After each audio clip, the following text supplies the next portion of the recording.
Mesdames, Messieurs, bonsoir. C'est dimanche. Bienvenue à cette édition de Scène de presse.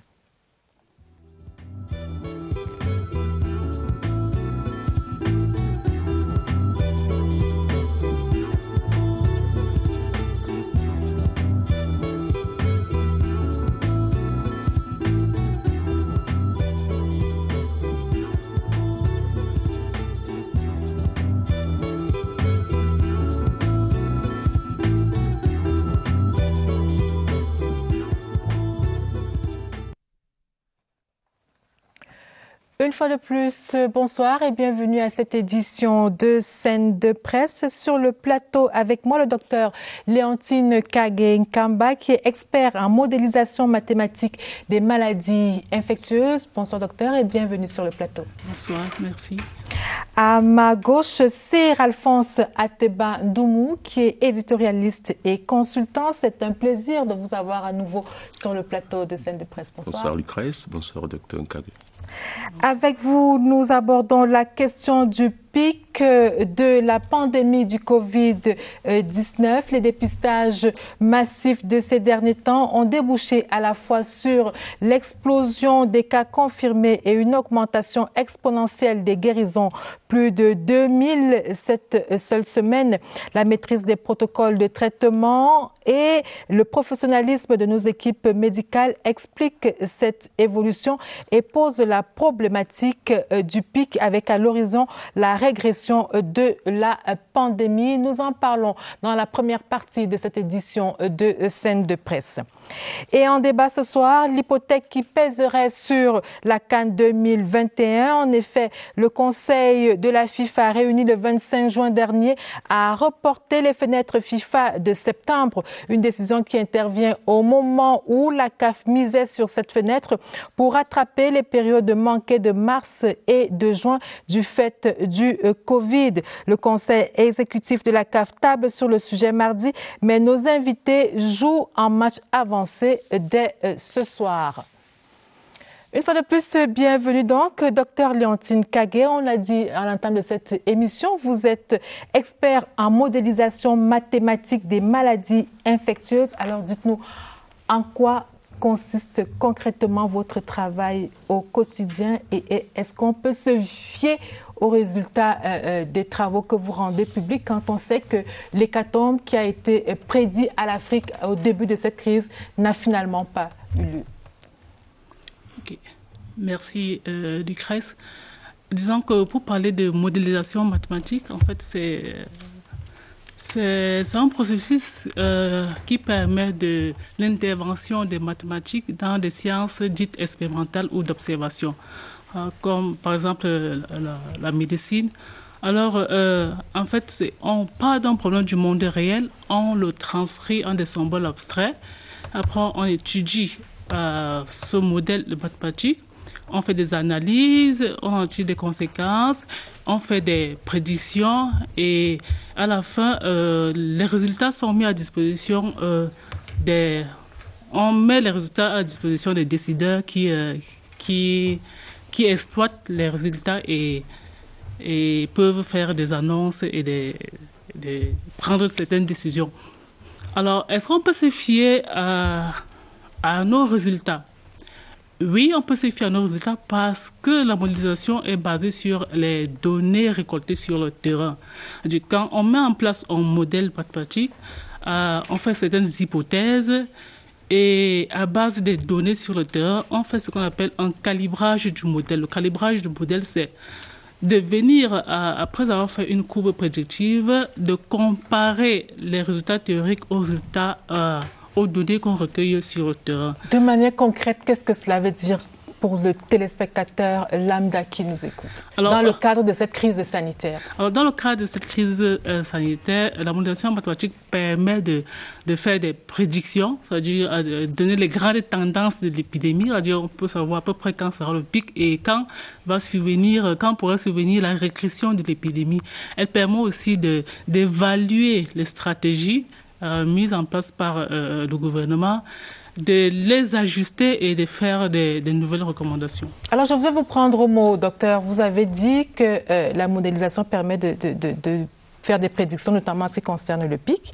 Alors, en préparant cette émission, j'ai constaté que vous avez accordé une interview à l'hebdomadaire Signature, et dans cette interview, vous annonciez le pic pour la 3e semaine du mois de juin. Nous sommes le 28 juin exactement aujourd'hui. Est-ce que ce pic a été atteint? Où est-ce que nous en sommes? Oui, nous dirons que ce pic a été atteint. Pourquoi? Parce que autour du 15 juin, on a observé, ou alors on a le décompte des nouveaux cas était au plus haut. On a observé plus de 1000 cas, plus de 1000 nouveaux cas ce jour-là. Et depuis ce 15 juin-là, les nouveaux cas sont en régression.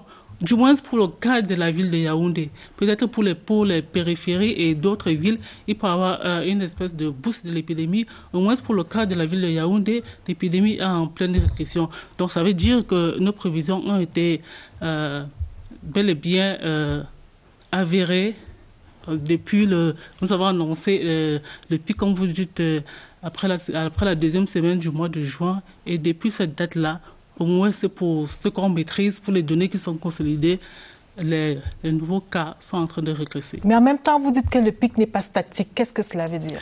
Ah, oui, le pic n'est pas statique parce qu'en fait, quand tout un chacun se pose la question, quand sera le pic, il devrait aussi se poser la question, quel est mon niveau d'application des mesures barrières? Parce que le pic est étroitement lié à ce que nous faisons individuellement. Parce que chaque personne est un vecteur potentiel de l'infection à corona. Donc, si nous voulons que le pic arrive assez tôt, pour que la régression arrive aussi assez tôt, il faudrait que chacun de nous applique ces mesures barrières. Alors, si nous observons un relâchement général, comme nous observons dans les villes camerounaises en ce moment, il suffit de se balader, vous allez constater que les Camerounais ne portent pratiquement pas de masque. Environ, si nous pouvons être complaisants, 30% des Camerounais appliquent les mesures barrières. Donc déjà, ça veut donc dire que le pic est lié à certains facteurs, au niveau des ripostes et à d'autres facteurs, par exemple comme la campagne de dépistage massif. Docteur Dague, lorsqu'on vous écoute, il y a de très nombreuses variables aléatoires qui entrent en ligne de compte, au point qu'on peut considérer que vos résultats deviennent eux-mêmes aléatoires finalement. Parce que le port du masque, on peut le calculer mathématiquement, mais dans son principe, est-ce qu'il est mathématique? Le respect de mesures barrières, on peut peut-être les calculer si vous voulez, mais dans le principe, nous retombons là dans les comportements sociaux. Alors finalement, comment est-ce qu'on fait pour être sûr que les résultats, les chiffres que vous donnez sont dignes de foi? Non, en fait, surtout que vous n'étiez pas seul à donner des chiffres dans cette affaire. D'autres ont donné d'autres chiffres qui n'ont pas été justifiés par la réalité sur le terrain. Qu'est-ce qui nous donne des raisons de croire que les vôtres, à l'horizon du 15 juin, étaient vraiment mathématiques, c'est-à-dire mesurables, calculables, planifiables? Ok, disons qu'en fait, je ne voulais pas exclure la population de ce qui devra arriver. Donc, je vais la remettre en point d'honneur là-dessus. En réalité, les prévisions tiennent souvent sur 2 semaines, maximum 3 semaines. Donc, après chaque 2 semaines, il faut refaire des calculs et intégrer tous ces aléas pour avoir des prévisions assez justes. Donc, chaque 2 semaines, on revient faire des calculs, on fait de nouvelles prédictions. Alors, en clair, au cours d'une crise, on peut avoir plusieurs pics, c'est ce que vous voulez dire? Oui. C'est-à-dire, comme on a eu 3 phases, la première phase, c'était les 13 mesures barrières, c'était strict là. Et à la deuxième phase, à l'entame du mois de mai, on a déconfiné, on a assoupli les mesures. C'était la deuxième phase. Et là, si vous avez fait des prédictions, par exemple au mois d'avril, sur un mois, vous comprenez bien avec moi que ces prévisions ne pourront pas donner exactement. Donc, il faudra s'arrêter, par exemple, à la première semaine du mois de mai, attendre qu'il y ait un certain impact des nouvelles mesures pour recalculer et avoir de nouvelles prédictions. Donc, dans une épidémie, on peut prévoir plein de pics selon les niveaux des ripostes qui sont d'actualité, quoi. J'ai toujours un souci, docteur, avec vos chiffres.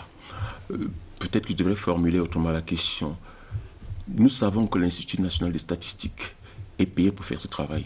Sortir les chiffres sur lesquels l'État, le pouvoir s'appuie pour faire de la planification stratégique. Et on voit ce que ça coûte à l'État de financer cet organisme. On pourrait vous poser la question de savoir qui vous finance. Et vos chiffres sont destinés à qui? Alors, pour faire une enquête toutes les 2 semaines, telle que vous devez les réajuster, il y a quand même derrière un bagage matériel important. Oui, justement, déjà, il faudrait déjà dire que les statistiques fait des constats. Les statistiques ne font pas des prédictions. Alors, pour mon cas, en fait, j'ai été appelée par le ministère de la Santé comme experte. C'est pour ça que nous sommes là. Donc, je travaille avec mes équipes, en collaboration avec les équipes du centre des urgences, eux qui nous fournissent les données. Donc, et après, nos calculs, nos prédictions et nos résultats, nous les mettons à la disposition du ministère de la Santé pour exploitation. Alors, je voudrais que nous restions sur le pic-là. Juste pour sortir, docteur, à quand le pic qui sera synonyme de régression véritable de la pandémie? Quand est-ce que nous atteindrons ce pic-là? Alors, je vais vous répondre autrement. En ce moment, les équipes sont à pied d'œuvre pour la consolidation des données. Il y a un petit souci de consolidation de données. Parce que je vous ai dit, pour annoncer un pic de manière assez véridique, assez vraisemblable, il faudrait que les données soient assez juste bien consolidées. En ce moment, les équipes sont en train de consolider les données et quand c'est fait, on les intègre, on recalibre notre modèle et on fait de nouvelles prédictions et on les met à disposition des décideurs qui pourront exploiter et je crois que c'est à eux de vous annoncer tout ce qui sera, tout ce qui devrait être annoncé. Donc vous ne nous donnerez aucun chiffre ce soir, aucune date probable de début de régression de la pandémie? Alors, si le niveau de riposte reste le même, ça veut dire que les tests de dépistage continuent d'être disponibles. Disons qu'on pourrait atteindre le pic, peut-être encore. Le pic pourrait s'étendre, ou alors être repoussé peut-être de 3 semaines, ça veut dire que vers la mi-juillet, comme ça. Mais ce qui est sûr, c'est que nous allons rester avec cette épidémie, au moins encore pendant 1 an, mais avec une amplitude plus faible. Mm-hmm. Merci. Nous allons marquer un arrêt dans cette édition de Scène de presse. La répression peut-elle être une prescription face au non-respect des gestes barrières? Question posée aux journalistes. Réponse au micro de Michel Renaud Owanja. C'est dans la rubrique Édito.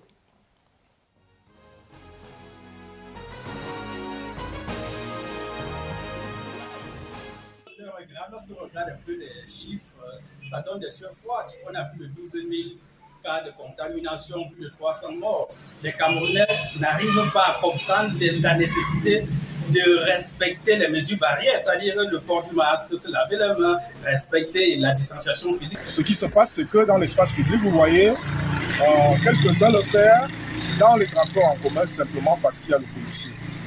D'autres le font parce que à l'entrée d'un service public ou privé, il y a une exigence qui fait que tout le monde doit mettre son masque ou alors doit se laver les mains.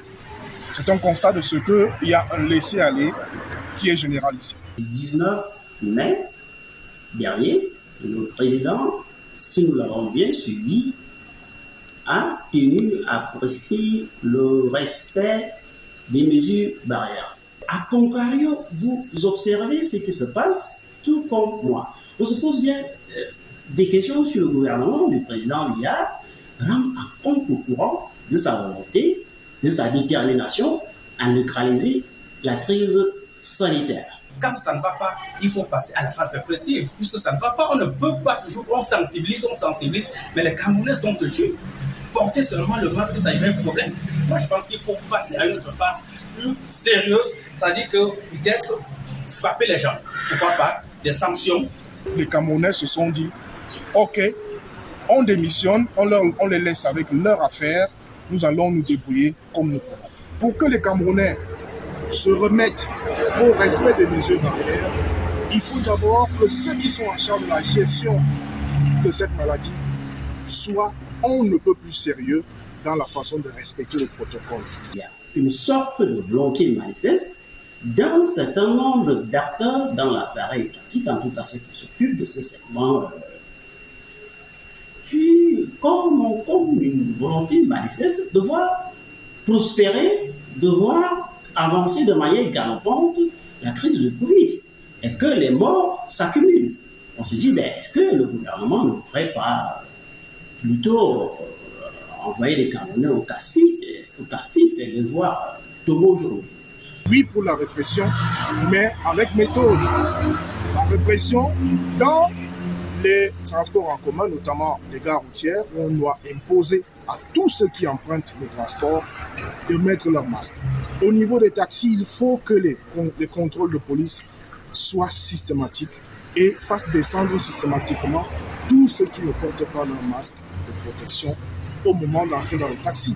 Parce qu'aujourd'hui, dans les taxis, on observe même certains qui recommencent à bâcher. La grande majorité des Camerounais ne respectent pas. Je ne sais pas pourquoi. Les gens croient toujours que cette pandémie, ça ne c'est rien du tout. Pourtant, c'est une menace très grave. Donc, il faut davantage, je dis bien, s'il faut le faire, il faut sanctionner les gens. Il faut sanctionner parce que je dis qu'on n'a pas encore atteint le pic. Donc, le danger plane toujours. Il faut sanctionner.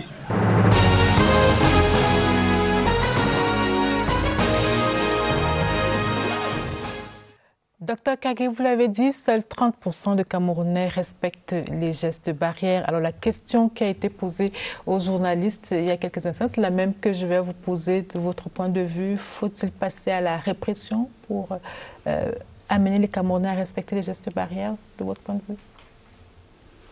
Bon, peut-être pas la répression, mais d'autres méthodes plus dissuasives. Et scientifiquement, vous savez, par exemple, l'hécatombe qui avait été annoncé à grande pompe n'a véritablement pas eu lieu, juste parce que nous sommes dans un pays jeune, c'est-à-dire que l'âge médian au Cameroun est autour de 19 ans, et les personnes les plus à risque sont les personnes de plus de 65 ans, et les personnes de plus de 65 ans sont environ moins de 5% au Cameroun. Et au Cameroun, encore, n'a pas 65 ans qui veut, mais qui peut, parce que l'espérance de vie, c'est moins de 60 ans.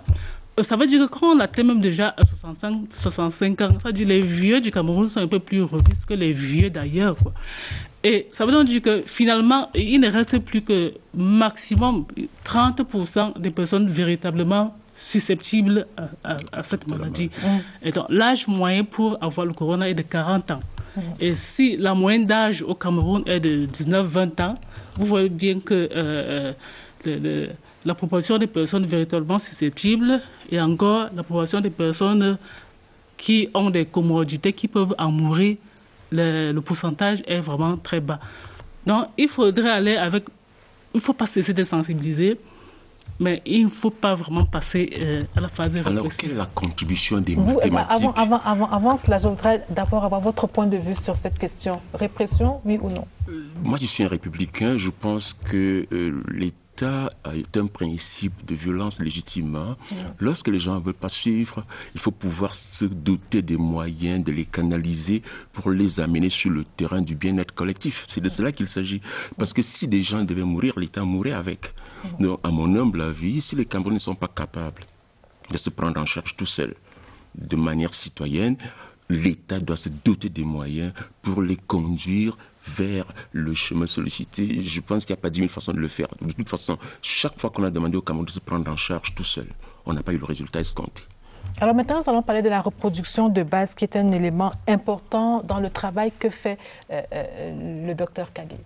Oui, moi je suis très heureux de découvrir avec joie que les mathématiques demeuraient austères jusqu'à une date récente ont choisi de descendre dans la cité depuis quelque temps pour nous accompagner dans nos turpitudes du quotidien. Sauf que depuis que le docteur Kagé parle, j'ai pas le sentiment de voir en quoi les chiffres que vous avez avancés depuis fin février, début mars, contribuent par exemple à la promotion des mesures barrières que les Camerounais n'appliquent pas.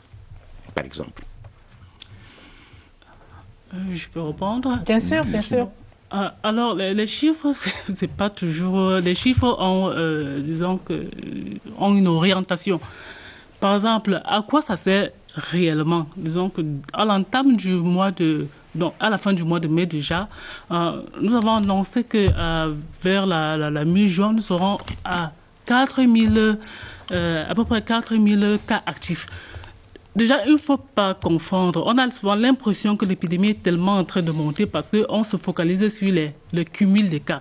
Le cumul des cas, ce n'est qu'une simple addition des nouveaux cas comptés depuis le début de l'épidémie. Or, les cas actifs, ce sont les guéris moins les morts.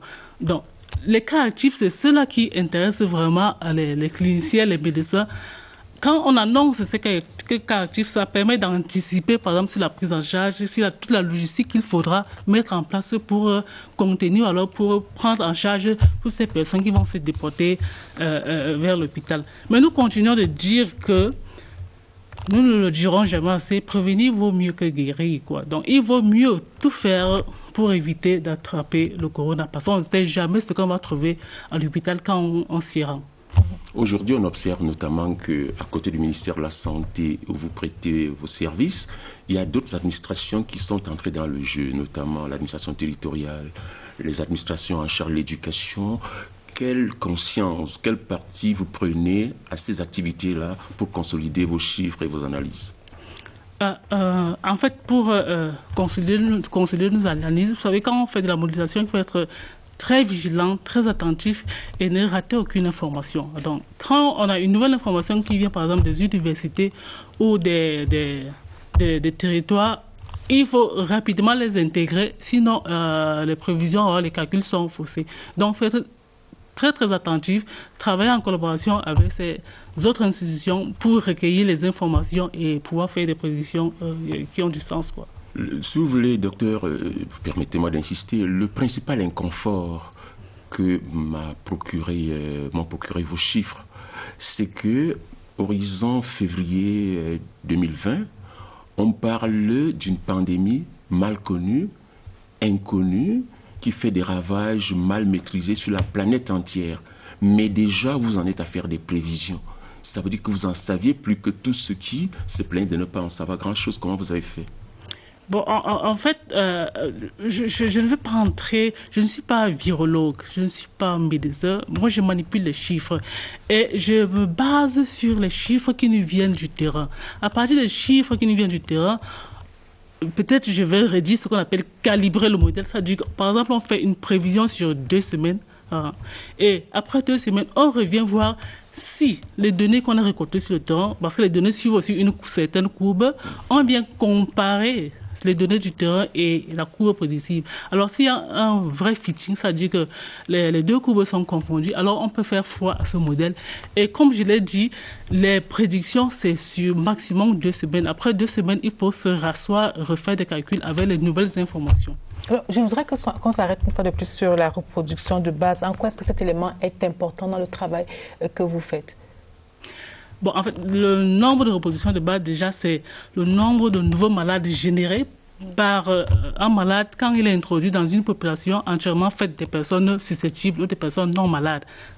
Pendant tout le temps qu'il est malade, ça veut dire, si votre maladie dure 1 semaine et qu'on vous introduit, par exemple, dans cette salle avec cette dizaine de personnes, on vient voir après 1 semaine quel est le nombre de nouveaux malades que vous avez pu générer. Alors, ce nombre... En général, il est très important pour les épidémiologistes parce que quand elle est plus petit que 1, ça veut dire que nous sommes en biologie, ça veut dire qu'il n'y a pas de demi-personne. Ça veut dire que quand elle est plus petit que 1, ça veut dire qu'il n'y aura pas propagation de l'épidémie. Mais dès qu'il est plus grand que 1, ça veut dire qu'il y aura une propagation de l'épidémie. Alors, on fait l'intervention des pouvoirs publics, des cliniciens et des médecins. Et vous dites que le Cameroun se situe au niveau de 4. La reproduction de base au Cameroun se situe au niveau de 4, c'est bien cela? Non, 4, c'est excessif. Disons qu'en moyenne, déjà, pour le corona, ça se situe entre 2,5 et 5 en général. Mais pour le Cameroun, je pense qu'à ce moment au Cameroun, nous sommes entre 2,5 et 3, pour parler jusqu'à 4. Oui, et en plus... vous savez, ce qui intéresse les pouvoirs publics ou alors les épidémiologistes, c'est pas tellement le nombre d'infectés. Ouais. Donc, le nombre de repositions de base renseigne sur l'évolution, comment va évoluer le nombre d'infectés, mais c'est pas tellement ça qui intéresse les épidémiologistes et les pouvoirs publics. Ce qui les intéresse, ce sont les décès.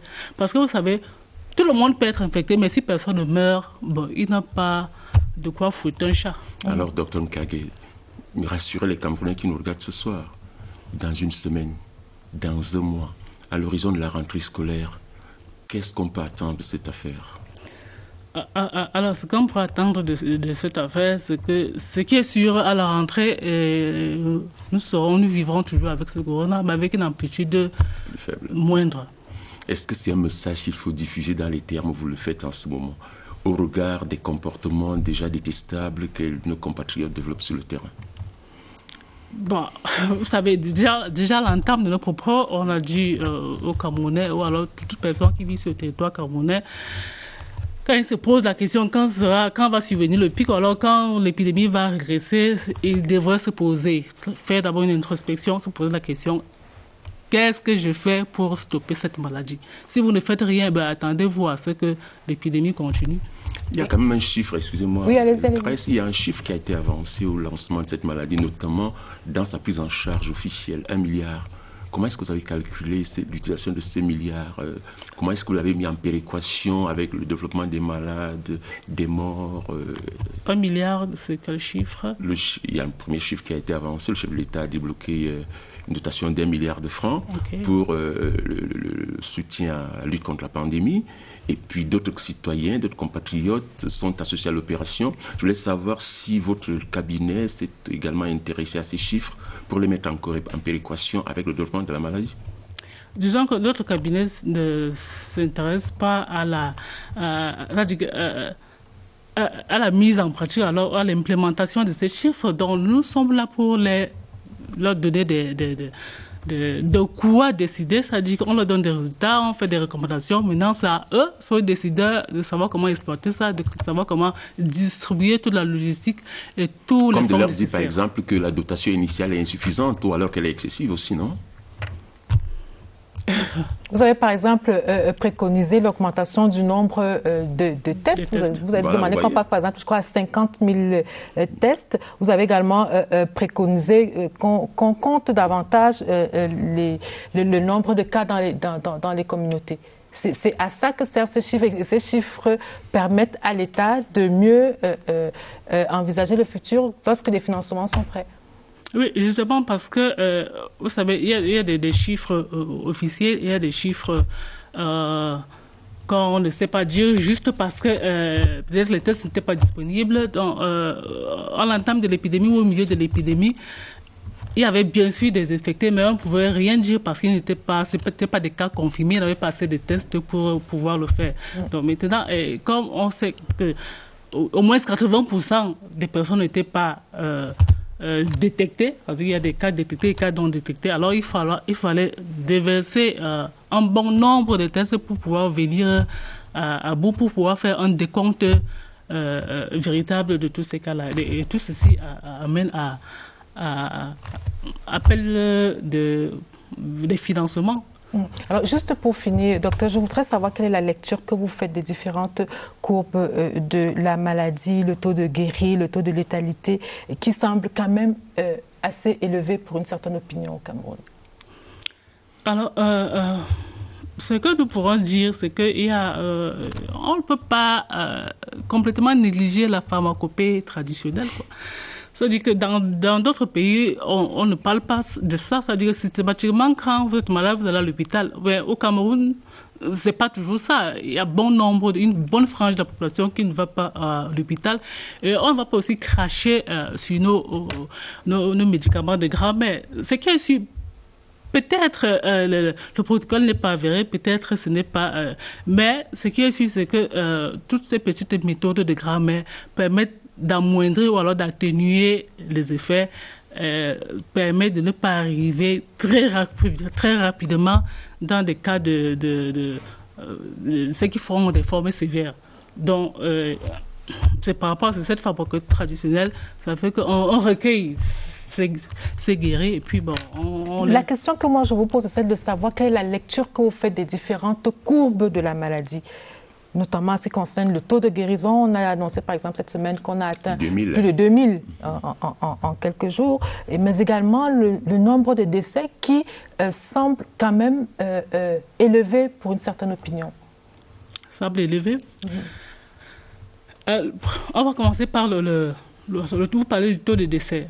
En fait, je ne sais pas si on va comprendre. En fait, le taux de décès est en ce moment maximum 5%. Et maintenant, la courbe de décès, en ce moment, elle est dans les 300. Mais donc, il y a les décès qu'on compte, les décès qui sont en communauté, quoi. Et si les Camerounais trouvent que les décès, c'est en hausse, moi, je trouve que les décès, là, c'est plutôt bien, quoi. Parce que par rapport au nombre de cas confirmés. Oui, par rapport au nombre de cas confirmés, cette courbe de décès est plutôt maîtrisée. Et comme je vous ai dit à l'entame, il n'y a qu'à peine 3% des Camerounais qui feront des formes sévères. Donc, même si une bonne partie des Camerounais est infectée, ils feront des formes asymptomatiques et ils guériront peut-être à 80% tout seuls. Merci. Nous allons marquer un arrêt dans cette édition de Scène de presse. Nous allons prendre la température des différents chantiers de la CAN. C'est dans ce zooming que nous propose Évariste Eyenga.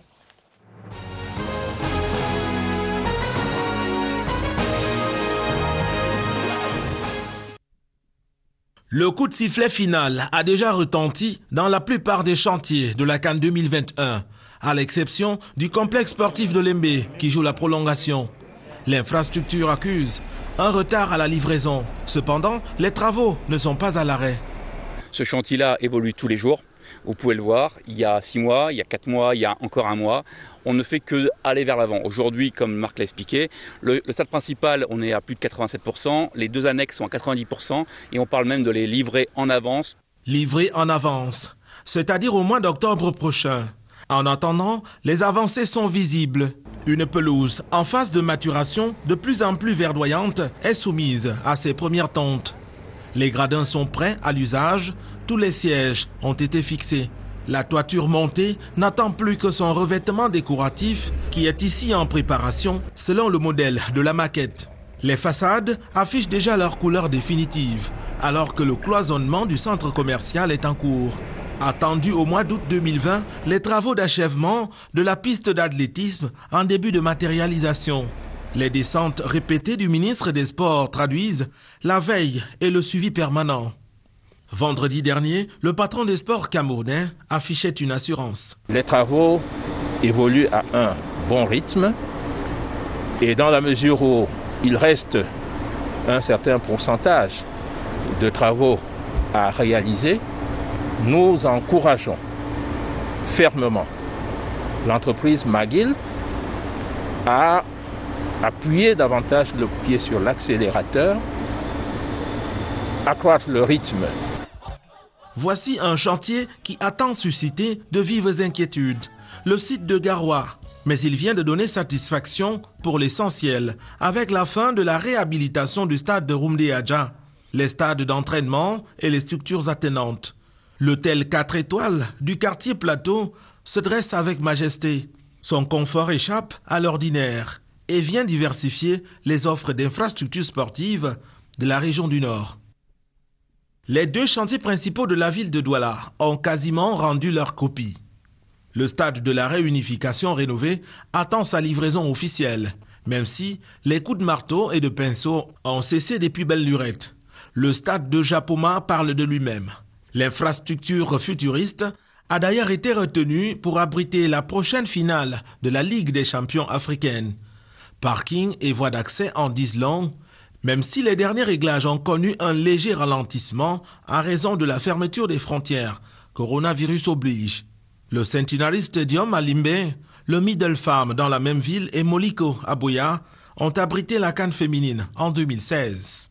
À l'ouest, il n'y a aucun doute concernant le stade de Kwekong et les infrastructures attachées du site de Bafoussam. Le Cameroun, cependant, fait face à la pandémie du coronavirus Covid-19, un cas de force majeure ayant obligé la fermeture des frontières.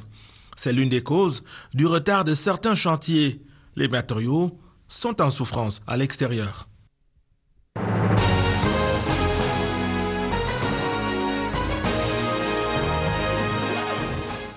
Le débat du soir, merci Évariste Eyenga, et nous parlons de la CAN. Nous venons de voir les infrastructures que le Cameroun construit dans le cadre de l'organisation de cette compétition. Avec moi, monsieur Zelfikri Rahman Gwafoncha, qui est l'ancien directeur du développement pour l'Afrique à la FIFA. Bonsoir et bienvenue. Bonsoir Lucrèce.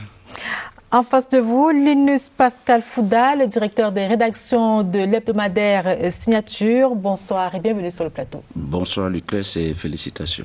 Merci, merci bien. Alors, vous venez de voir ce reportage de Évariste Eyenga. On se rend bien compte que le Cameroun a consenti de gros investissements, de gros sacrifices pour pouvoir avoir toutes ces infrastructures qui sont pour la plupart des infrastructures de qualité. Et on a envie de se dire, après ces investissements, il faut que la CAN se tienne au Cameroun, dans les épreuves télé, ou dans les délais.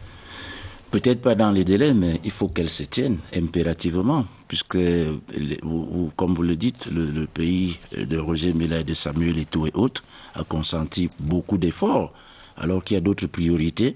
Il ne faut pas que ces infrastructures deviennent des éléphants blancs, parce que non seulement si la CAN ne se joue pas, il y a un problème de maintenance et même d'exploitation après. Donc, c'est une question d'État, c'est une question de vie et de mort.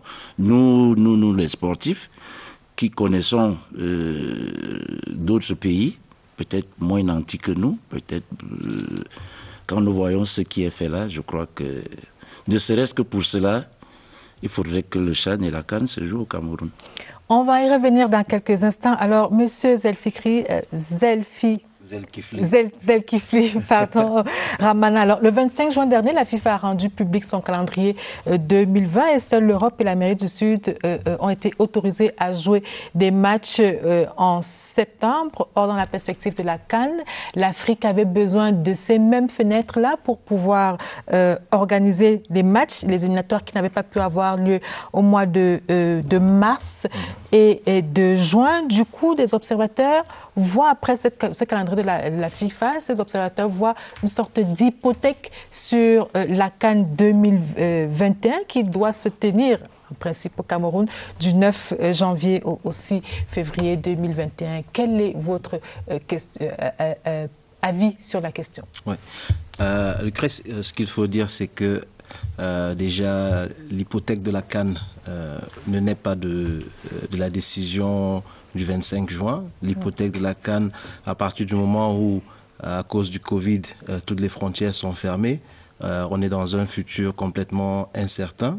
Il y a des confédérations qui analysent et savent anticiper sur les événements d'actualité, qui ont su agir et qui ont su réagir par rapport au Covid, notamment l'UEFA et CONMEBOL des Amériques du Sud dont vous avez parlé, et qui à ce moment-là ont immédiatement pris les décisions qu'il fallait prendre. C'est-à-dire en reportant immédiatement leur compétition d'un an. Alors, sur le continent, malheureusement, nous n'avons pas, je ne sais pas si c'est le manque de capacité, mais d'habitude, on aime bien attendre la dernière minute pour se décider, alors que les autres ont anticipé, mettant donc la FIFA devant le fait accompli et complètement annulant un événement que la FIFA préparait en 2021, qui était la Coupe du Monde des clubs prévue pour juin 2021. Donc l'UEFA, en reportant sa compétition en juin 2021, tout comme CONMEBOL, met la FIFA en difficulté et oblige la FIFA à se plier à leurs désirs, ce qui n'a pas été le cas pour le continent africain. Alors, Linus Pascal Fouda, est-ce qu'il y a, de votre point de vue, péril sur cette compétition qui doit avoir lieu au Cameroun si ces qualifications, ces matchs éliminatoires qui devaient avoir lieu en mars et en juin, si ces matchs ne sont pas rattrapés en septembre, est-ce que vous pensez qu'il y aurait péril sur cette compétition, sachant que nous ne sommes qu'à la 3e journée, qu'il y en a 4? Je crois que c'est un scénario bien préparé. c'est vrai, la pandémie Corona est venue donner quelques raisons aux uns et aux autres. Parce que lorsque vous entendez le président de la FIFA, en février, au Maroc, dire qu'il faut que la CAN se joue tous les 4 ans, vous comprenez qu'il y a anguille sous roche. Donc, est-ce que si on la jouait tous les 4 ans, elle reviendrait toujours au Cameroun? Je ne sais pas. Maintenant, nous ne pouvons pas jouer la phase finale sans connaître les qualifiés définitifs. Les autres ont peut-être appréhendé, ils ont pris les devants parce qu'ils n'ont plus le problème de qualification. Or, le problème de qualification dépend des dates FIFA. Sauf à dire qu'on va jouer avec des joueurs locaux, encore que tous les championnats sont arrêtés. Donc, il y a un malaise. Il y a un malaise que le coronavirus est venu un peu atténuer. Mais pour ma part, il y a quelque chose qui ne va pas. Justement, la question que je voudrais vous poser, c'est celle de savoir pourquoi la FIFA autorise l'Europe et l'Amérique à jouer en septembre, alors que dans le même temps, il y a une remontée de la pandémie dans ces deux continents-là, ce qui n'est pas forcément le cas en Afrique, qui a un rendez-vous important, on va le marteler plusieurs fois ce soir, qui a un rendez-vous important en janvier. Il y a un rendez-vous important en janvier. La FIFA n'autorise pas. La FIFA, en fait, a été mise sous le fait accompli. CONMEBOL ou l'UEFA n'ont pas demandé l'avis de la FIFA avant de prendre leur décision. Est-ce que la CAF a également les moyens d'imposer cet impôt à la FIFA? Toute confédération est autonome, elle est indépendante et elle gère ses compétitions. À ce qu'on voit, l'UEFA a pu imposer son agenda à la FIFA, la CAF. Si nous n'étions pas des suivistes, et s'il n'y avait pas un manque flagrant de compétences et peut-être une carence de matière grise, on ne serait pas dans cette situation. On serait dans une situation aussi confortable que toutes les autres confédérations. Donc aujourd'hui, la question qui se pose, c'est de savoir si le comité exécutif de la CAF qui se tient mardi pourra prendre des décisions courageuses tout en tenant compte des conséquences et des analyses du Covid, de la préparation de l'État du Cameroun et de sa fédération à accueillir la compétition, de dire que on a encore une fenêtre entre octobre et novembre. Peut-être à ce moment-là, on peut jouer la compétition des qualificatifs en double, c'est-à-dire deux dates au mois d'octobre et deux dates au mois de novembre. À ce moment-là, la CAN peut se maintenir au mois de janvier. Mais si on finit l'année 2020 sans avoir joué les qualificatifs, alors il n'y a pas moyen de jouer la CAN en janvier 2021 parce que là, on n'aura pas les équipes qualifiées. Lénis Pascal Fouda, vous êtes de cette année? Non, pas du tout. Puisque vous pensez que la CAF a fait preuve d'attentisme? Je vais y arriver. La CAF est sous tutelle. Elle est sous tutelle de la FIFA. La CAF ne peut rien faire mardi. La FIFA a versé beaucoup d'argent aux fédérations africaines. Vous êtes responsable de vos propos. Je dis verser beaucoup d'argent. Je n'ai pas donné le nom de telle ou telle fédération. Je vois mal ces gens-là aller aujourd'hui à l'encontre des décisions de la FIFA. D'autant plus que si mes souvenirs sont bons, il n'y a plus de date FIFA en septembre-octobre. Je crois que je ne me trompe pas. Et s'il n'y a pas de date FIFA en septembre-octobre, automatiquement, on ne peut pas jouer la CAN. Je dis, aujourd'hui, c'est un rêve, c'est un idéal, si ça peut se passer au mois d'octobre et novembre. Cela ne se pourra pas. Mais la réalité étant que, malheureusement, on se trouve avec une confédération qui suit tout ce que la FIFA... Elle ne suit pas. Bien sûr, la FIFA a voulu que la CAN se joue au mois de juin, nonobstant tout ce qu'on connaît du climat, des conditions climatiques, etc. Et lorsque le président de la FIFA, Gianni Infantino, décide qu'il va lancer sa compétition de la Coupe du Monde des clubs en 2021, qui va coïncider avec la CAN, décision prise en 2017, alors à ce moment, qu'est-ce qui se passe? On demande à la CAF de revenir en janvier pour organiser sa compétition. Et qu'est-ce qui nous est servi comme excuse? On parle de climat. Mais comme si, lorsque la CAN avait été décidée d'être jouée au mois de janvier à l'époque, les dirigeants de l'époque était complètement ignorant des conditions climatiques du continent africain. Bon, permettez-moi de placer un mot. Je vous en prie. Lorsque on demande, qui demande que la CAN revienne en janvier, février, c'est M. Infantino, parce qu'il veut placer sa Coupe du Monde des clubs. Mais c'est ce que je suis en train de dire. Justement. Donc, il fait une injonction que son suiveur de la CAF. Et vous venez de dire qu'on ne suit pas, alors qu'on a. Non, je dis ceci.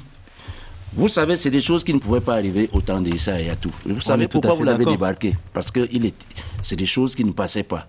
Bon, Infantino a tout fait pour le débarquer, parce qu'il faut qu'on soit clair. Et depuis qu'Infantino a mis Ahmad, qui est, comme on le sait, je parle avec beaucoup de respect ici, tout va à volo. Tout va à volo. Alors, le projet que Infantino a voulu implanter en Europe, la Super Ligue des champions européenne avec 20 clubs, c'est ça qu'il veut faire en Afrique là. Oui. Et justement, il manie la carotte et le bâton. Et comme je suis d'accord avec vous là-dessus, il n'y a que justement, c'est des incompétents qui sont à la CAF, parce qu'ils ne peuvent pas lever la tête. Mais, ne nous faites pas croire. On ne parle pas de la compétence ou de l'incompétence de la CAF ce soir, ce n'est pas ça l'objet. En fait, c'est ce qui nous amène ici. C'est pas l'objet. Mais c'est ça, parce qu'ils ont leur part de responsabilité. Ce n'est pas l'objet du débat ce soir. Moi, je voudrais savoir, le comité exécutif de la CAF se tient mardi prochain. Que peut encore faire la CAF pour sauver la CAN telle que c'était prévu et que celle-ci se joue effectivement au Cameroun en janvier prochain, qu'il n'y ait pas d'autres reports? Il n'y aura rien mardi. Ils ne peuvent pas décider, je vous le dis. Que peut faire? La question, c'est que peut faire c'est ce que j'ai proposé tout à l'heure. Pour le faire, il faut vouloir. Et pour vouloir, il faut pouvoir. Ils ne peuvent pas, je vous ai dit tout à l'heure, et déjà que ça se tire à la CAF. La CAF ne parle pas d'une même voix. Il y a au moins 3 candidats qui se positionnent déjà là. Ils sont en pré-campagne électorale, ils ne peuvent pas s'entendre. Vous ne pouvez pas dire, je voudrais bien comprendre, comment pouvez-vous dire qu'il ne se passera rien mardi, étant donné que la CAF a besoin de cette compétition. La CAF a besoin de ces compétitions pour pouvoir vivre. Elle ne peut ne pas chercher à sauver cette CAN. Vous m'avez demandé de parler poliment et j'essaie de parler poliment. Mais je ne vais plus parler de compétences ou de personnalité ou de charisme. Ce que je sais, je vous ai dit, quelqu'un qui vous donne de l'argent, qui vous dit même qu'il va vous compter, qui vous amadoue, vous ne pouvez pas. On donne l'argent à tout le monde, pourtant les autres ne se Pourquoi cela ne s'est pas passé avec l'UEFA? Moi, je prends des exemples. On vous dit maintenant, on va former 20 arbitres professionnels africains. On va construire un stade de haut standing international dans chaque pays africain. D'abord, c'est faire une injure aux États africains, parce qu'il y a des stades, on en a vu. Il y a des pays qui n'ont pas besoin de stades. Je dis, Monsieur Infantino, je ne dis pas la FIFA, a vassalisé la CAF. Il l'a mise sous tutelle. C'est son petit champ d'essai. Vous ne répondez pas à la question, monsieur. Alors, moi, je vais répondre. Je voudrais qu'il réponde rapidement et puis vous prenez la parole. Reprenez la question. La question, c'est de savoir que peut encore faire la CAF pour sauver sa CAN de janvier 2021 au Cameroun. Je ne réponds pas à l'absurde. La CAF maintient ses dates, s'entend avec les gouvernements africains, mais ne peut pas avoir de date FIFA. C'est pour ça qu'elle est bloquée. Mais au moins pour le CHAN. Pour le CHAN, ils peuvent dire, nous jouons le CHAN en janvier, puisque... le CHAN, il est indépendant des dates FIFA. C'est les joueurs locaux C'est pour ça que je dis que le CHAN, ça dépend des pays africains. On peut sauver le CHAN, mais vous n'êtes pas sûr qu'on puisse sauver la CAN pour janvier. Conserver la CAN, parce qu'elle finira par se jouer. Et c'est une bonne chose pour le Cameroun si finalement elle se joue tous les 4 ans, mais c'est une mauvaise chose pour le football africain. Alors, monsieur Zelkifli? Oui, alors, j'ose espérer que la CAF pourra mettre les intérêts du continent africain au devant des intérêts personnels, ce qui est le véritable problème aujourd'hui dans cette confédération. Et si on veut mettre les intérêts du continent africain au-delà des intérêts personnels, alors il faut pousser le calendrier de la CAN, que les compétitions qualificatives puissent se jouer au mois d'octobre et novembre, À ce moment-là, on a vu déjà, il y a les Elle peut l'exiger, la CAN peut l'exiger. Bien sûr, elle peut bien. Aujourd'hui, bon, et en plus de cela, il y a quand même au sein du Conseil de la FIFA des alliances politiques qui font que la CAF peut faire passer une décision au niveau du Conseil exécutif, du Conseil de la FIFA. On l'a vu avec les élections sur le vote du pays hôte de la Coupe du Monde féminine. Les tendances sont très claires. Il y a CONMEBOL et l'UEFA qui sont alliés. Et puis l'Afrique, comme d'habitude, qui est un peu le terrain de jeu de tout le monde, où on peut venir amadouer les gens et puis obtenir des voix qu'il faut. Alors, il est de l'intérêt d'Ahmed aujourd'hui de montrer aux Africains que l'intérêt du football africain est ce qui prévaut. Et à ce moment-là, forcer la main un peu à Infantino, même si aujourd'hui, il craint de se voir couper la tête s'il force trop la main d'Infantino et perdre son siège en 2021. Alors, supposons que la CAF n'obtienne pas ces fenêtres souhaitées ou qu'elle ne puisse pas jouer autant de matchs qu'elle souhaite pendant les périodes qui restent. Qu'est-ce qui nous reste comme date ? Sachant que l'année 2022 est une année de déjà, l'année 2021, c'est une année compliquée parce qu'il y aura l'UEFA qui va se jouer. Il y a les compétitions de CONMEBOL de l'Amérique du Sud qui vont se jouer. Si ça ne se joue pas, alors il y a un terme que la CAF a utilisé récemment qui est un glissement. La question est de savoir jusqu'où est-ce qu'on va glisser et qu'est-ce qui va stopper le glissement. Par contre, il y a des conséquences qui seront catastrophiques pour la CAF, des conséquences financières. La CAF se retrouve aujourd'hui dans une situation où elle est aux portes de la faillite. Un contrat marketing qui a été annulé par la CAF sous les conseils et les instructions de la FIFA, sans toutefois avoir déjà assuré un remplacement pour ce contrat. Aujourd'hui, Lagardère est out. La FIFA ayant, entre guillemets, pris contrôle de la CAF pendant un bon moment, fait que la CAF n'a aucune ressource aujourd'hui si la CAN ne se joue pas en 2021. Et ce serait une catastrophe. Et l'année 2022 est une année de Coupe du Monde. L'année 2022, c'est une année de Coupe du Monde. L'année 2023, c'est une année de Coupe du Monde féminine. On se retrouve en 2024. 2024, c'est la Coupe de l'Europe, de nouveau. Alors peut-être on aura une CAN en 2025. Alors, je ne voudrais pas qu'on aille jusque-là. Je voudrais pas qu'on aille... Moi, je voudrais savoir, et entre-temps, que fait le Cameroun? On a vu au début de notre échange tous ces investissements qui ont déjà été faits par notre pays et parfois avec au moins des milliards de francs CFA. Ces dépenses ont été faites en surcoût. Que faisons-nous? Nous continuons à construire nos infrastructures parce que si les dates se tenaient, il y aurait eu un deuxième glissement ou alors un deuxième renvoi. Donc, le Cameroun est celui qui profite le plus de ce flou. Ça, c'est la seule chose, le seul avantage qu'on a. Mais une fédération seule ne peut pas imposer l'organisation un pays ne peut pas décider de l'organisation d'une compétition continentale. Donc, ce que nous avons à faire, c'est de terminer nos infrastructures parce qu'on ne peut plus reculer. Mais pour ça, vous savez très bien que le Cameroun passe parfois par des gré à gré pour pouvoir organiser, investir, parce qu'il travaille sous pression. Oui. Alors, que faut-il faire?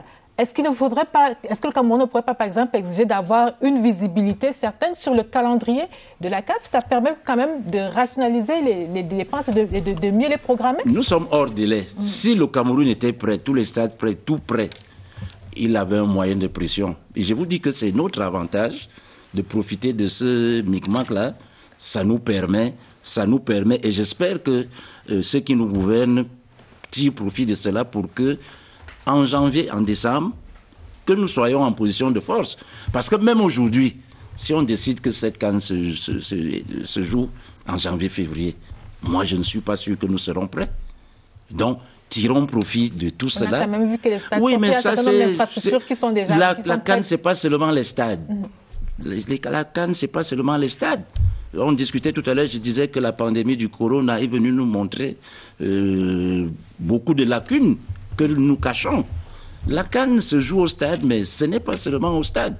Et encore qu'il faut que ces stades-là soient en normes, achevés et bons pour l'emploi. Or, pour l'instant, nous ne sommes pas prêts. Il ne faut pas qu'on se leurre. Je ne me fais pas des amis là, mais il faut profiter. Si elle va en juin, tant mieux. Si elle va en 2023, très bonne chose. Mais la question du calendrier clair demeure. Il faudrait qu'on ait une date. Quand on a une date précise, quand on a une date claire, vous aviez une date depuis 2019. Vous aviez une date. Mais maintenant vous avez une date. Le corona a tout bousculé. Maintenant, on a besoin de savoir où on est. Sur les dates, non, ça peut pas être sur les dates. Et Lucrèce, tu nous poses des questions. Un conditionnement du fait qu'il y ait des dates du calendrier. Aujourd'hui, notre pays devrait être prêt déjà. Il y a un cahier de charges. Le cahier de charges est en train d'être rempli, mais il n'est pas encore complètement rempli. Mais attendons voir, peut-être la CAF va nous surprendre mardi et nous donnera une voie un peu plus claire qui va nous permettre peut-être de continuer cette discussion et de voir... Juste pour savoir, est-ce que le Cameroun pourrait, par exemple, demander des réparations si jamais cette CAN n'avait pas... Je voudrais toujours répondre par l'absurde. Supposons que la CAF menace la FIFA et la FIFA fait tout pour dire qu'elle est prête pourvu que la compétition se déroule en octobre-novembre. On fait comment? Il dit, je vous ouvre des dates pourvu que ça se joue en novembre-décembre. On fait comment? Non, on n'a aucun moyen de pression. Comme il dit, nous n'avons aucun moyen de pression. Profitons-en. Si on dit juin, moi je suis d'accord que cette canne-là, même si on perd au niveau marketing, au niveau de sa vision sur le plan mondial, qu'elle se joue en même temps que la Copa América ou les Jeux Olympiques, on fait comme ça. Les conditions sont que il ne faut pas que cette canne ne se joue pas au Cameroun. Il faut qu'elle se joue ici. Je vois le degré des infrastructures en Côte d'Ivoire, parce que je passe le temps à comparer. Il ne faut pas qu'aujourd'hui la Côte d'Ivoire nous dise qu'elle est prête en janvier. Je serais surpris. Il faudrait peut-être un petit coup de bâton magique. Mais étant donné que la CAF nous a déjà habitués à un glissement, le glissement à la CAF ne veut pas dire annulation. Donc si un glissement, on dit que deux faux départs, ça veut dire que vous êtes disqualifié. Tout le monde va glisser. On peut avoir une reprogrammation. On pourra probablement avoir une reprogrammation, mais je ne pense pas que le Cameroun, après tous ces investissements, n'accueillera pas la CAN. La véritable question, c'est de savoir quand est-ce que le Cameroun accueille la CAN.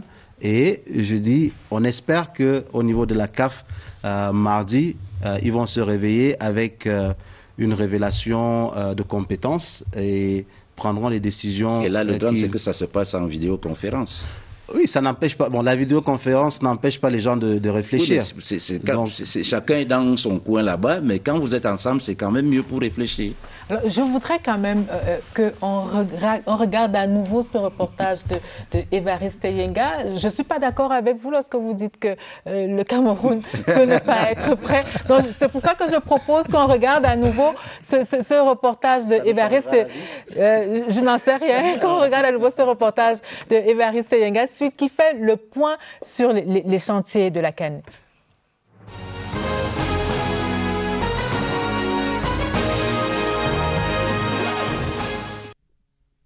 Le coup de sifflet final a déjà retenti dans la plupart des chantiers de la CAN 2021, à l'exception du complexe sportif de Lembe qui joue la prolongation.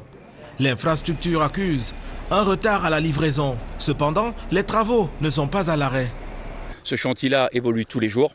Vous pouvez le voir, il y a 6 mois, il y a 4 mois, il y a encore un mois. On ne fait que aller vers l'avant. Aujourd'hui, comme Marc l'a expliqué, le stade principal, on est à plus de 87%, les 2 annexes sont à 90% et on parle même de les livrer en avance. Livrer en avance, c'est-à-dire au mois d'octobre prochain. En attendant, les avancées sont visibles. Une pelouse en phase de maturation de plus en plus verdoyante est soumise à ses premières tontes. Les gradins sont prêts à l'usage, tous les sièges ont été fixés. La toiture montée n'attend plus que son revêtement décoratif qui est ici en préparation selon le modèle de la maquette. Les façades affichent déjà leur couleur définitive, alors que le cloisonnement du centre commercial est en cours. Attendu au mois d'août 2020, les travaux d'achèvement de la piste d'athlétisme en début de matérialisation. Les descentes répétées du ministre des Sports traduisent la veille et le suivi permanent. Vendredi dernier, le patron des sports camerounais affichait une assurance. Les travaux évoluent à un bon rythme et dans la mesure où il reste un certain pourcentage de travaux à réaliser, nous encourageons fermement l'entreprise McGill à appuyer davantage le pied sur l'accélérateur, accroître le rythme. Voici un chantier qui a tant suscité de vives inquiétudes. Le site de Garoua. Mais il vient de donner satisfaction pour l'essentiel, avec la fin de la réhabilitation du stade de Rumdeadja, les stades d'entraînement et les structures attenantes. L'hôtel 4 étoiles du quartier Plateau se dresse avec majesté. Son confort échappe à l'ordinaire et vient diversifier les offres d'infrastructures sportives de la région du Nord. Les deux chantiers principaux de la ville de Douala ont quasiment rendu leur copie. Le stade de la réunification rénové attend sa livraison officielle, même si les coups de marteau et de pinceau ont cessé des plus belles lurettes. Le stade de Japoma parle de lui-même. L'infrastructure futuriste a d'ailleurs été retenue pour abriter la prochaine finale de la Ligue des champions africaine. Parking et voies d'accès en disent long, même si les derniers réglages ont connu un léger ralentissement à raison de la fermeture des frontières. Coronavirus oblige. Le centenariste Diom Alimbe, le Middle Farm dans la même ville et Moliko à Boya ont abrité la CAN féminine en 2016. À l'ouest, il n'y a aucun doute concernant le stade de Kwekong et les infrastructures attachées du site de Bafoussam. Le Cameroun, cependant, fait face à la pandémie du coronavirus Covid-19, un cas de force majeure ayant obligé la fermeture des frontières.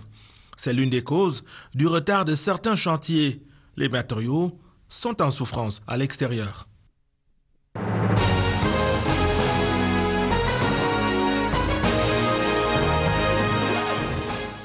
Alors, on est bien fixé sur l'état d'avancement des différents chantiers de la CAN au Cameroun. Je pense qu'on est d'avis que cette CAN doit se jouer au Cameroun et que si cela devait arriver comme cela est prévu, on ne serait pas aussi en retard que ça. C'est à moi que s'adresse la question. C'est à vous que s'adresse la question. Non, je pense que, je vous ai dit, c'est une raison d'État, c'est un impératif. C'est une question d'orgueil, une question d'honneur. Il faut à tout prix que cette CAN se déroule au Cameroun. Après celle de 72, vraiment, c'est certains qui ont vécu cette époque-là tomberaient cardiaques. Qu'allons-nous faire de tous ces beaux stades que vous nous montrez, remontrez? Nous allons jouer quelle compétition dessus? Quelle crédibilité? Aurons-nous encore la chance d'avoir une telle opportunité? Donc, et du côté du Cameroun, et là, il faut que la diplomatie s'y mêle, même auprès de la CAF, auprès de la FIFA. Il faut que la fédération s'implique, parce que c'est elle qui est l'entregent entre l'État et la CAF. Malheureusement, comme il disait, chacun met ses intérêts personnels devant, et ce qui fait donc qu'on évolue à rang dispersé. Mais je dis que ce serait une catastrophique, une honte ineffaçable pour le Cameroun que cette CAN ne soit pas organisée chez nous. Alors, Monsieur Zalkifli Rahman, vous avez fait le tour du monde, vous avez fait le tour de l'Afrique, vous avez vu l'état des stades partout en Afrique. Le Cameroun n'a pas à avoir honte de ces stades, de ces infrastructures. Au point où on en est. Non, je pense que si il y a une chose dont on doit être fier aujourd'hui, c'est que grâce à la CAN, on a aujourd'hui des infrastructures sportives de haut niveau. Et ça, il faut le dire, ce n'est pas donné. Et pour cela, on félicite l'État camerounais et sa fédération d'avoir pu être à la hauteur du challenge. C'était un gros challenge, je pense. Il y a quelques semaines encore, dans des différents groupes de discussion, la question se posait toujours à savoir si le Cameroun serait prêt au niveau des infrastructures sportives. Je pense qu'au niveau des infrastructures sportives aujourd'hui, il n'y a aucun doute là-dessus. Le Cameroun est prêt. Après les autres aspects dont parlait l'UNUS, on voit aujourd'hui il y a des routes, etc. Le Cameroun n'est pas le dernier des pays africains. On est un pays, on est quand même parmi les grands. Et je pense qu'avec la CAN féminine, on a démontré qu'on pouvait accueillir de très grands événements sportifs au Cameroun. On a d'ailleurs eu un award pour avoir organisé cette Coupe d'Afrique féminine. Et il n'y a pas de raison qu'en accueillant la CAN, je ne sais pas en quelle année, 2021, j'espère, qu'on ne soit pas à la hauteur. Nous allons marquer un arrêt dans cette édition de Scène de Presse pour retrouver Danielle Menanga. Danielle Menanga, bonsoir. Bonsoir Lucrèce, bonsoir à vos panélistes, chers téléspectateurs. C'est un plaisir de vous retrouver ce jour. Nous commençons avec Mutation qui prend le pouls de l'insécurité et en effet sa fièvre. L'alerte précise le quotidien de la rue de l'aéroport est donnée par la police et la gendarmerie, se traduit donc par des rafles dans certains quartiers de la capitale. Analyse d'un expert en pages 4 et 5. Cameroun Tribune, dans la même veine, parle de reconstruction du nord-ouest et du sud-ouest, soutien total des populations. Les habitants de la région du nord-ouest ont exprimé leur pleine adhésion au plan de développement présenté lors de la tournée du coordonnateur national Paul Tasson. À lire en pages 2 et 3. And then the Guardian Post says, new Bafo Paramount ruler invites God to heal Kumba. Meme administration, clergy, Bafo chiefs and populations rallied behind their new ruler from Mukete 4th Ekoko last Saturday to pray for peace and blessing in the land. Details on page 7. L'économie report s'inquiète des blocages au projet d'investissement public concernant les infrastructures. Entre mars 2018 et janvier 2019, plusieurs chantiers abandonnés, arrêtés ou n'ont même pas démarré pour diverses raisons. Les détails en page 3. Défi actuel relaie les querelles autour de la facturation de la société distributrice d'électricité au Cameroun. L'expérimentation d'une nouvelle méthode de relèvement des index a fait grimper les factures de certains consommateurs. Assurance à lire dans les pages 2 et 3. Ecomatin passe au scanner les 100 premiers jours de Mbassa-Diné à la mairie de Douala, où le chef de l'exécutif municipal de la capitale économique entame son quinquennat au pas de course. Vous en saurez davantage si vous achetez Ecomatin, page 8. Et puis, Réalité Plus se souvient que ce lundi 29 juillet, Charles Ndongo a 4 ans à la tête de la Cameroon Radio Television, éloge d'un bon journaliste et d'un bon manager, dit Réalité Plus en des pages 2 à 11. C'est également dans les colonnes de Réalité Plus qu'on a la grande actualité de ce lundi, à savoir la rencontre des ministres camerounais et équato-guinéens de la Défense tête à tête à Yaoundé pour les 2 prochains jours pour des travaux sur des questions sécuritaires. Et voilà pour l'essentiel des unes parvenues à notre terminal ce lundi. Lucrèce. Merci Danielle Menanga et l'équipe de production de Scène de Presse se joint à moi pour dire joyeux anniversaire, on va le dire ainsi, au directeur général de la CRTV, nommé à cette haute fonction le 29 juin 2016, comme le signalait Danielle Menanga il y a quelques instants. Madame, Monsieur, c'est la fin de cette édition de Scène de Presse. Merci aux équipes techniques et rédactionnelles. Merci, messieurs, d'être venus. Merci au docteur Léontine Kagé et à Sir Alphonse Sateban qui était là dans la première partie de cette émission. On va dire également tous nos encouragements aux équipes médicales en général qui sauvent des vies au quotidien dans le cadre de cette crise sanitaire. Nos encouragements donc à toutes les équipes médicales et en particulier aux équipes de l'hôpital Jameau. Respectons les gestes barrières. Madame, Monsieur, c'est la fin de cette édition de Scène de Presse. La presse quitte la scène. Merci, bonsoir.